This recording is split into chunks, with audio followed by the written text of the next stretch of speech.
We'll take a moment now to take a look at some of the day's business news. For that, we're joined by France 24's Cole Stangler. Hi, Cole.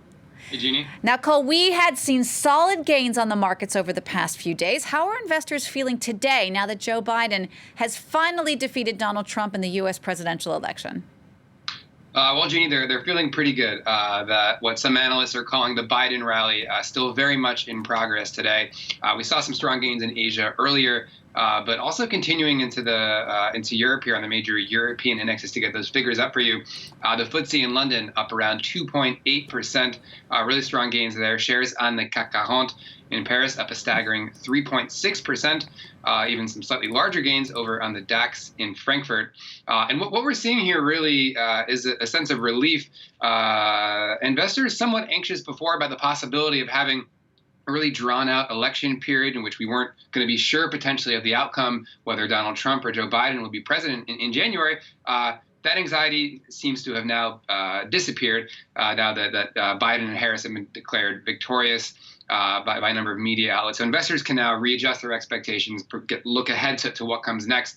Now, Donald Trump and some Republicans, Trump has not conceded. Republicans still hoping maybe that there's some chance he could become president, but clearly investors not taking that talk very seriously. Their expectation, if you look at how they're responding today and over the last few days, is that come January 20th, there will be a new president in the United States, Joe Biden. Cole, it's not just all of that. What else explains the positive reaction we've been seeing on the markets? Yeah, this is a pretty breaking story here, actually. But we saw drug company Pfizer and German firm BioNTech publishing trial data showing that their COVID vaccine is 90% effective among those without evidence of prior infection. That's actually better than what the markets were anticipating. We've seen Dr. Anthony Fauci in the U.S., one of the top public health officials there, say that a vaccine would be great if it was 50 to 60% effective. So that 90% figure clearly enthusing investors. So that's leading into some of the really strong gains that we've seen, especially in Europe today, and U.S. futures also trending upward. Just to hone in quickly, though, on some of those other factors when we talk about how markets are processing the U.S. election, one is that investors now hoping for a more stable, predictable approach to foreign relations and specifically trade policy from the United States. We've seen that really expensive trade war between the U.S. and China.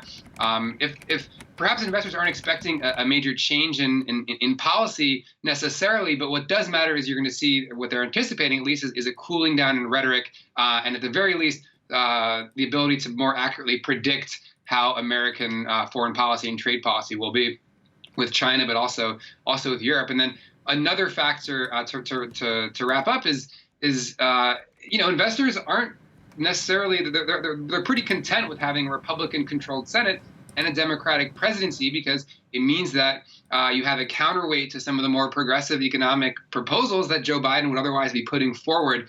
So again, I should say the Senate isn't entirely decided yet, but it looks like Republicans are going to retain that majority, and that's good news for investors. So it might be bad news for if you look at the energy sector, for example. If you want to dramatically limit carbon emissions in the U.S., maybe not so good that you can't get a major climate deal passed in Congress. But if you're investing in the energy sector, then that's not such a bad thing.